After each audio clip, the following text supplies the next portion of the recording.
Brought to you by WikiVidi.com. William Lombardy.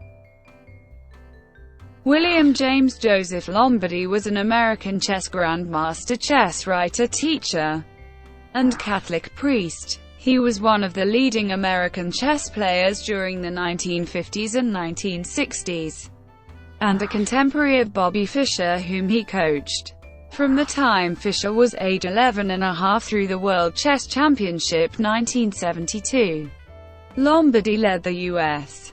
student team to gold in the 1960 World Student Team Championship in Leningrad. He was the only World Junior Champion to win with a perfect score. After attending the City College of New York for 3 years, Lombardy received his BA in philosophy, an MA in ethics, and an M.Div., all from St. Joseph's Seminary. He also studied educational psychology at St. Louis University. Formative years. Lombardy grew up at 838 Beck Street, Bronx, New York City in an apartment with his parents and 2 other families. Bill recalls that his family had financial problems when he was young. His parents both worked and they all shared an apartment with his grandmother, an aunt and a cousin, until his second year in grammar school when they moved to their own apartment. Shortly after World War II, Lombardy and his family moved to 961 Fayal Street.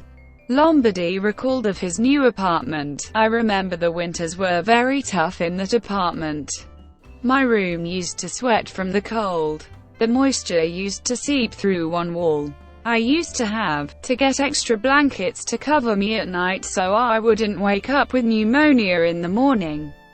It was at his new home that Lombardy became friends with an Orthodox Jewish boy named Eddie Garlerta, who taught Lombardy how to play chess.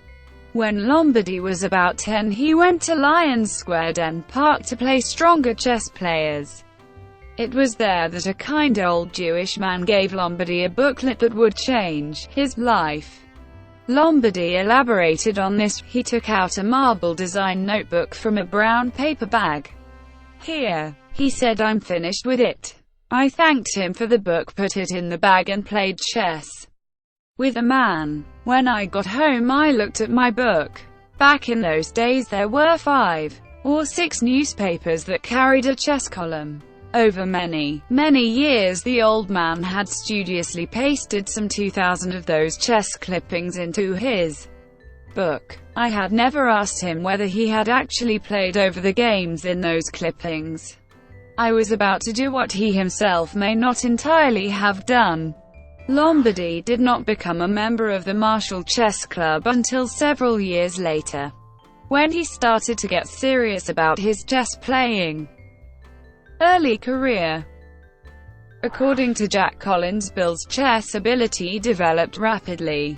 Lombardy won the 1954 New York State Championship with a score of 9-11 and tied for first with Larry Evans at the 1956 Canadian Open Chess Championship.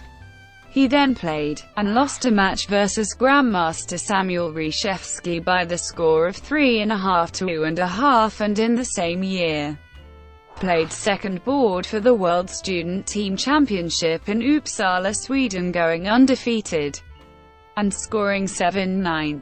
In 1957, Lombardy became the first American to win the World Junior Chess Championship.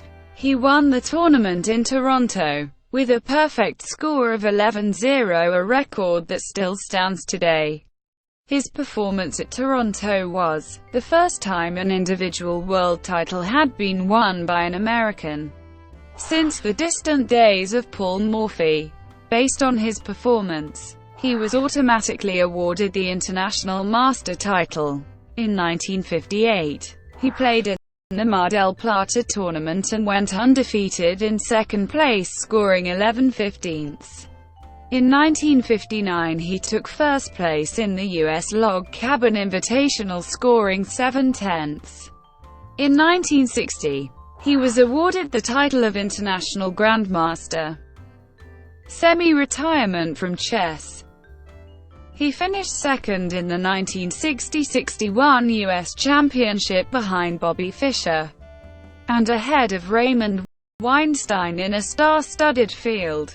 With this result, Lombardy qualified to compete in the interzonal tournament to be held in Stockholm for the right to advance to a match for the World Championship. However, Lombardy decided to retire from tournament competition and become a Roman Catholic priest. Before retiring, he lost a match to Larry Evans by the score of 5.5, 4.5. At the 1961 Zurich chess tournament, Lombardy tied for fourth place with Svetozar Gligoric, scoring 6.5, 11. In 1962, Lombardy tied for second at the US Open, then won the New England Championship, and shortly thereafter gave a lecture at the Manhattan Chess Club in which he analyzed the game. Lombardy-Lyman New England Championship, Haverhill, September 1962. Ray Lopez, C93. In 1963, Lombardy won the U.S. Open Chess Championship along with Robert Byrne, scoring 11/13. Lombardy also became U.S. Speed Champion. In 1965, Lombardy tied with Robert Byrne for first at the Western Open in St. Louis and shared first place with Pal Benko at the USA Open Championship in Puerto Rico.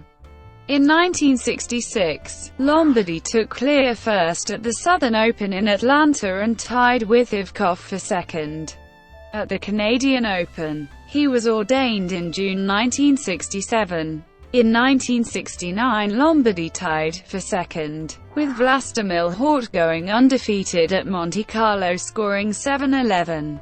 In the same year, Lombardy tied for second with Benko and Mato Damjanovic at Netanya, Israel. Team competitions. Lombardy played first board for the U.S. team that won the 1960 World Student Team Championship in Leningrad, USSR.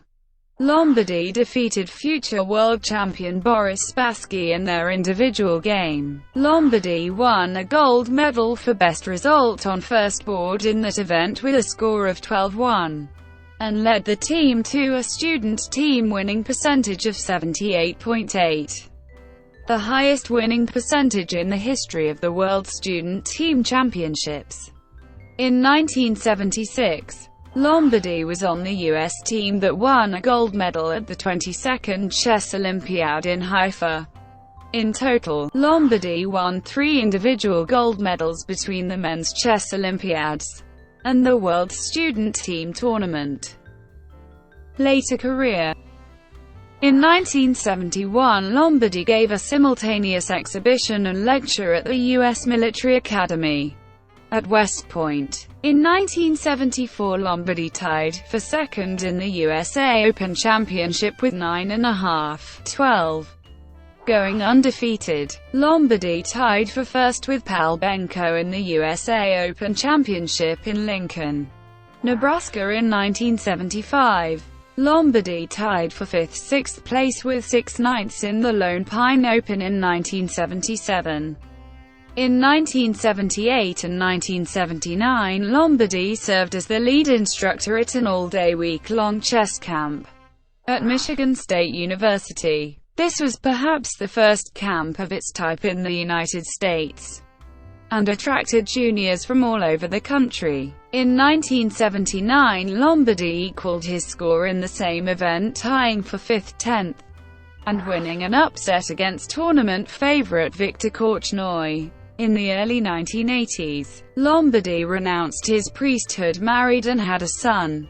In 1982, Lombardy took equal first in Caracas, Venezuela. In 1984, Lombardy took second place in Neskaupstad, Iceland, scoring 7-11. By 2010, Lombardy was retired from chess and lived in the East Village of New York City, where he focused on his writing and offered chess lessons by appointment. In November 2011, Lombardy self-published his autobiographical game collection, Understanding Chess: My System, My Games, My Life. In March 2016, The New York Times reported that Lombardy was embroiled in an eviction battle against his landlord. allegedly being several $1,000s behind in rent. Coaching Bobby Fischer. American chess expert Carmine Negro introduced Fischer to Lombardy and, starting in September 1954, Lombardy began coaching Fischer in private. Lombardy states, "Since Bobby, when I first met him, at age 11 and a half, stated that he would be world chess champion, I believed it was my job as his friend and confidant to do everything legitimately in my power. To ensure that the young player's dream would come true, I voluntarily served as Bobby's coach and second at the 1958 Portoroz Interzonal when Bobby at age 15 qualified for the World Championship Candidates Tournament and thus became the youngest grandmaster ever." Lombardy would serve as a central figure in Fischer's ascension to the chess throne. 1972 Spassky-Fischer World Championship match. Fischer was scheduled to play a match against Spassky for the World Chess Championship 1972. However, Fischer had a falling out with Larry Evans, who had been Fischer's second in his successful matches against Bent Larsen and Tigran Petrosian. At the last minute, Fischer called upon Lombardy to help him with a match. Although Lombardy was still a priest, he was allowed to take time off from the priesthood to go to Reykjavik, Iceland to serve as the official second to Fischer. Lombardy says of the event, "Suffice to say, I was the only person on the intimate inside during that match of the century. Let me point out that there were 14 adjourned games. Bobby, Fischer, and I worked together on those adjourned positions without making a single technical error. For little remuneration, I dedicated my services in the Icelandic capital to guarantee that Bobby followed through and finished the match victoriously." The assertion that Lombardy was essential to keeping Fischer in the match seems to be confirmed by other chess writers and persons in attendance. Death. William Lombardy died of a suspected heart attack at the home of a friend, Ralph Palmieri, in Martinez, California on Friday, October 13, 2017. Brought to you by WikiVidi.com. Would you like to know more?